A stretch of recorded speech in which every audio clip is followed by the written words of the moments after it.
Like,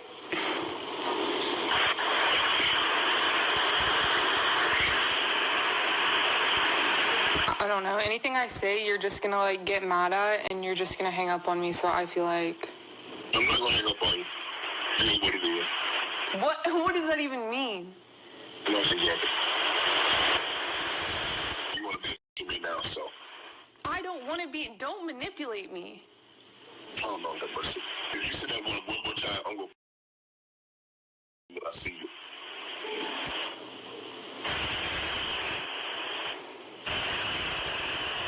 Thank you.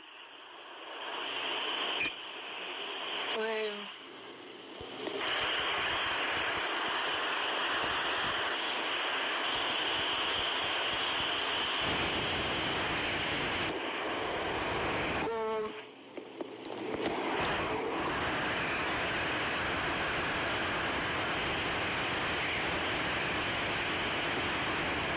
I don't.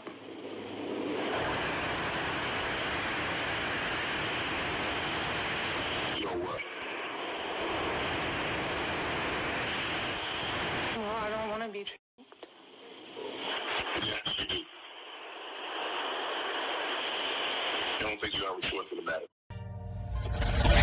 I should have knew it. I should have knew it. I should have knew it. What's up, family? Back again. Welcome to Reality Spans. I'm Kevin. Uncle Shay Shay. I should have knew it. I should have knew it. I should have knew it. Yo, I just got through watching Sadie Nash because that's one of my favorite channels too to watch, especially when it comes to like court cases and lawsuits and stuff like that with these celebrities. Yo, Sadie Nash just read a news article pertaining to what's going on with your man, and it's crazy because he did that shit. Guilty as fuck. First you go online. Well, you you go live on Instagram. Don't run from me. Do not fucking run from me. You already knew it's kind of what you got here. Don't play. In order to show people that you are, you know, one way and not another. But anyway, now someone has straight up come out and trying to sue you for $50 million. $50 million? Not only is they trying to sue you for $50 million, they're using the attorney Tony Busby, the same dude that Jay-Z just had to have his people jump all over. That's crazy. I thought this dude would have disappeared. I thought this dude would have maybe, you know, just held on to the cases that he had already against your man Diddy and just did his thing like that. But you know, this has gone beyond the phrase ambulance chasers when it comes to these, what are they called? Civil attorneys, civil suit attorneys or whatever. It's crazy, man. It's crazy. But let's get to this Sadie Nash right quick. And thanks Sadie Nash too, by the way. For alleging R.ing a woman on multiple occasions, and the plaintiff in the Shannon Sharpe sued for $50 million over alleged. Shannon Sharpe has just been sued for alleging R.ing a woman on multiple occasions, and the plaintiff in the case is asking for tens of millions in damages. The lawsuit obtained by TMZ Sports was filed by Jane Doe on Sunday in Nevada after she said Sharpe brutally assaulted. Gotta stop it right there. Okay. The way I understand it nowadays is anybody can sue you for anything. And then when it comes to these celebrities, a lot of people are suing these celebrities, not because they actually done anything to them, but because in a lot of these cases, celebrities would actually agree to pay a sum out of court, you know what I mean, just to make it all go away. And that's how it goes a lot of times with a lot of the people who's doing the suing. They understand that, you know, this will probably never see the light of day in a court. They're just hoping to get a settlement, you know what I mean? So, but I stopped it because it's something got to be done about this Jane Doe, John Doe, whatever. It's something got to be done about this. You should not be able to just accuse somebody and then be able to hide your identity and claim that you're doing it because you're afraid. Hold up. Not everybody out looking to create a hat job. Let's just call it that. Not everybody looking to do that. Okay, at least that's not my opinion. I mean, it's a whole lot of people be out here suing big companies, big corporations, and they not hiding their identities. You know what I mean? And the big companies ain't sending nobody to do nothing to them. Not in every case. Let's just say that. To her several times at the end of 2000 millions in lawsuit obtained by TMZ Sports was filed by Jane Doe on Sunday in Nevada after she said Sharpe brutally assaulted her several times at the end of 2024 and the beginning of 2025 following a years-long abusive relationship. According to the suit, Doe met Sharpe in 2023 at a gym in Los Angeles when she was 20 years old and he was in his mid-50s. She stated in the docs during their first encounter, Sharpe told her he would buy her fake tits if she won a weight loss competition with him. She wrote in the suit, Sharpe proceeded to pursue her relentlessly. Pardon.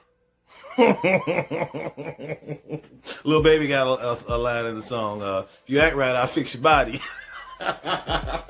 I'm sorry. Calling, texting, and demanding she come to his Beverly Glen. He would buy her fake tits if she won a weight loss competition with him. She wrote in the suit, Sharpe proceeded to pursue her relentlessly. Pardon me. Calling, texting, and demanding she come to his Beverly Glen mansion. We heard about that on Undisputed, hadn't we? The woman stated she and the former Denver Broncos tight end ultimately got into a consensual relationship. So think about all that BS she just wrote before. Think about that. She said that basically he pursued her. Thanks, Eddie. I got it from here. Yo, I'll just summarize the rest. So she's suing this man, first claiming that they were in a relationship.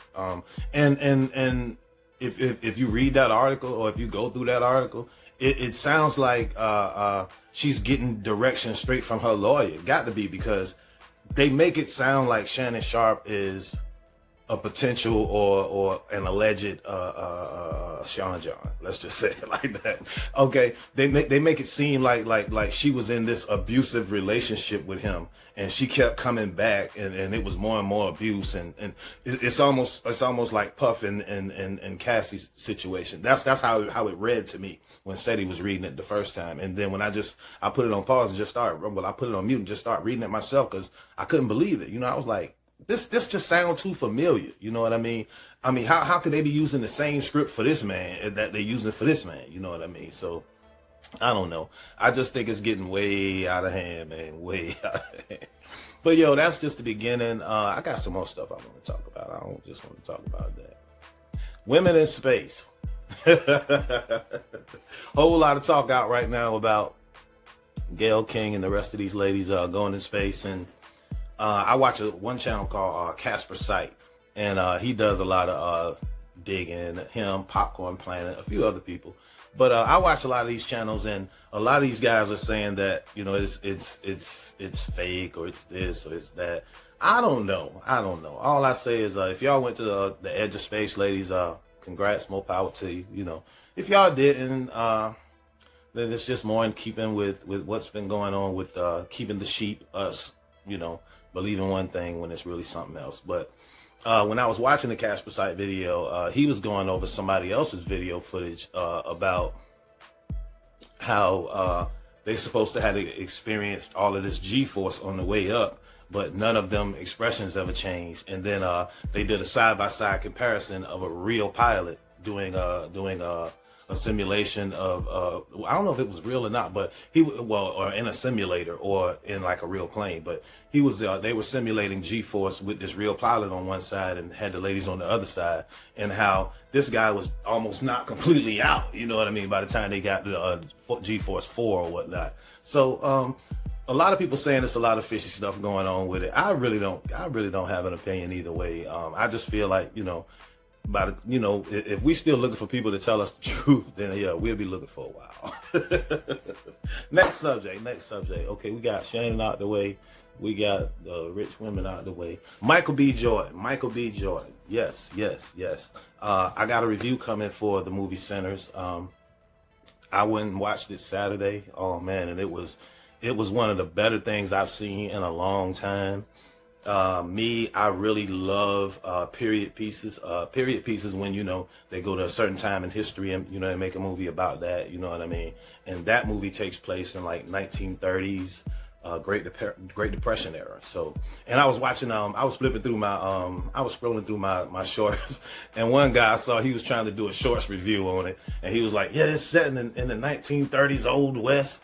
Ain't no 1930s Old West. It's actually set in the 1930s in the Mississippi Delta, okay? The home of the blues, all right? And it centers around not just the blues music, but the theme of it is how we don't understand the power of music and how we can conjure different spirits.